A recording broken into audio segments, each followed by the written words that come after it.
السلام علیکم ورحمۃ اللہ وبرکاتہ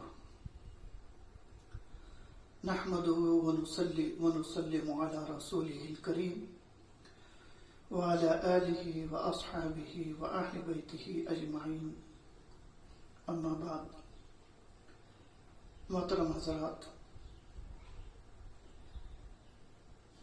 اس سے پہلے کے بیان میں غسل کا طریقہ بتایا گیا ہے۔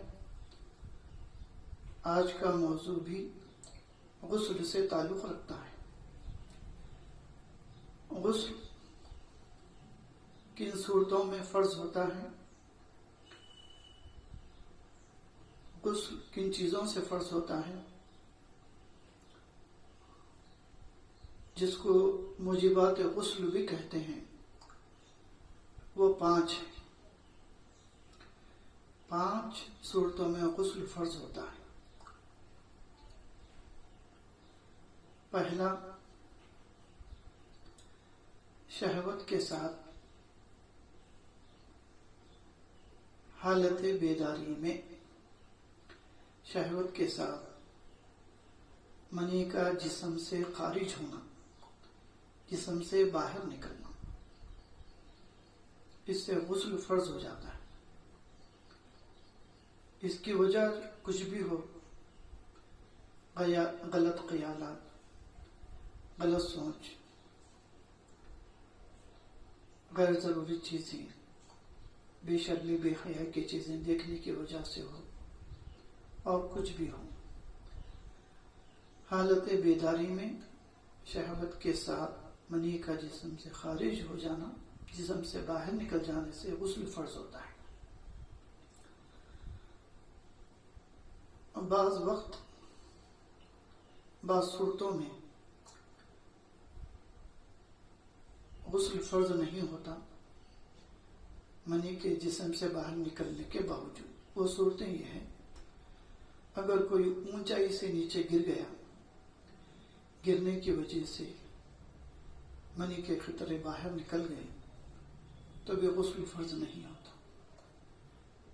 یا کوئی شخص زیادہ وزن اٹھانے کی وجہ سے، منی کے قطرے نکل جائیں تو غسل فرض نہیں ہوتا۔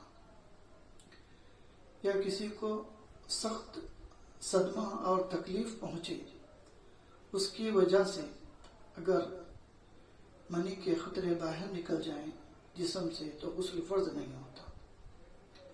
اسی طرح اگر کسی کو منی کے خارج ہونے کی بیماری ہے تو اس سے غسل فرض نہیں ہوتا۔ اسی طریقے سے مزی یا ودی کے نکلنے سے بھی غسل فرض نہیں ہوتا۔ مزی کیا ہے؟ وہ سفید پانی ہے جو نفسانی خواہش کے وقت نکل سکتا ہے، یا عضو مخصوص کے خاص جنبش کے وقت نکل سکتا ہے، وہ مزی ہے۔ ودی ایک قسم کی بیماری ہے، پیشاب کرنے کے بعد سفید گاڑے قطرے نکلتے ہیں، اس سے غسل فرض نہیں ہوتا، صرف وضو ٹوٹ جاتا ہے۔ ایک صورت ہوئی پہلی۔ دوسری صورت ہے احتلام، یعنی نیند کی حالت میں، خواب کی حالت میں انزال ہو جانا، اس کو احتلام کہتے ہیں۔ اگر کوئی مرد عورت سو کے اٹھنے کے بعد اپنے جسم یا کپڑوں پر کچا پن دیکھے، تری دیکھے، یا سوکھا دھبا دیکھ لے اور اس کو یقین ہو کہ یہ منی ہے، تو غسل فرض ہو جاتا ہے۔ اگر کوئی نیند کی حالت میں احتلام ہو جائے، اس کو احتلام یاد ہو، احتلام کی لذت بھی یاد ہو، اور اگر نیند سے اٹھنے کے بعد وہ دیکھے کہ جسم پہ کپڑوں پر کہیں بھی تری کچاپن نہیں ہے اور نہ اس کا دھبا ہے، تو غسل فرض نہیں ہوتا، غسل فرض نہیں ہوتا اس صورت میں۔ یہ دو صورتیں بھی۔ تیسری جو صورت ہے وہ ہے وطی۔ تو محترم حضرات، میں صرف یہ 5 صورتوں کا مختصر سا خلاصہ کر رہا ہوں، اجمالاً بیان کر رہا ہوں۔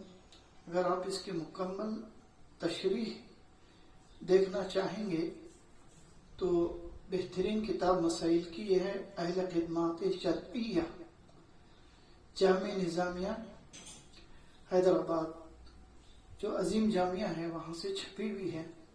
اس میں آپ کو مکمل تشریح مل جائے گی۔ آپ کے سامنے میں صرف مختصر سی تشریح کر رہا ہوں، مزید آپ مکمل تشریح اس میں دیکھ لیں، یا اور کوئی مسائل کی کتابیں بھی دیکھ سکتے ہیں۔ تیسری بات جو ہے وہ وطی، یعنی شوہر بیوی جب آپس میں صحبت کریں گے تو دونوں پہ بھی غسل فرض ہو جائے گا۔ چوتھی صورت ہے حیض کی۔ حیض وہ خون ہے جو بالغہ عورت کے رحم سے ہر ماہ جاری ہوتا ہے، اس سے غسل فرض ہو جاتا ہے۔ اس کی کم سے کم مدت 3 دن 3 رات ہے، زیادہ سے زیادہ مدت 10 دن 10 رات ہے،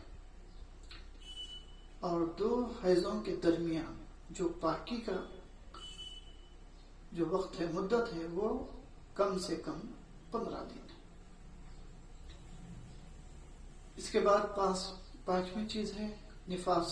نفاس یعنی وہ خون جو بچے کے پیدا ہونے کے بعد رحم سے جاری ہوتا ہے، اس کی زیادہ سے زیادہ مدت ہے 40 دن، کم سے کم کوئی مدت نہیں ہے۔ ایسا بھی ہو سکتا ہے کسی کو بالکل ہی نفاس نہ آئے، تو لہذا جیسا یہ نفاس رک جائے وہیں سے نماز کا پڑھنا فرض ہے۔ 40 دن مکمل ہونا کوئی ضروری نہیں ہے، اگر 40 دن تک جاری ہے تو پھر نماز معاف ہے۔ 40 دن کے بعد بھی اگر جاری ہے تو پھر وہ نفاس میں شمار نہیں ہوگا، بلکہ وہ بیماری استحاضہ میں آ جائے گا۔ 40 دن رات مکمل ہونے کے بعد اس کے بعد نماز پڑھنا فرض ہے۔ اگر کسی کو جلدی ہی رک جائے نفاس ہو تو اسی وقت سے جیسے ہی رک جائے اس کے بعد جو بھی نماز ہے وہاں سے نمازیں ادا کرنا فرض ہے۔ اسی طرح حیض کے معاملے میں اگر کسی کو 3 دن 3 رات سے کم آ کے رک جائے تو جو نمازیں چھوڑ دیے ہیں اس کی قضا کر لیں، لازم ضروری۔ اگر کسی کو 10 دن 10 رات سے زیادہ حیض ہو جائے تو پھر 10 دن مکمل ہونے کے بعد ان کو نماز پڑھنا فرض ہے۔ یہ موجبات غسل، یعنی جن چیزوں سے غسل فرض ہوتا ہے، جنابت کی حالت میں آ جاتے ہیں، ناپاک ہو جاتے ہیں، یہ 5 صورتیں مختصر انداز میں آپ کے سامنے بیان کیے گئے۔ وآخر دعوانا ان الحمد للہ رب العالمین۔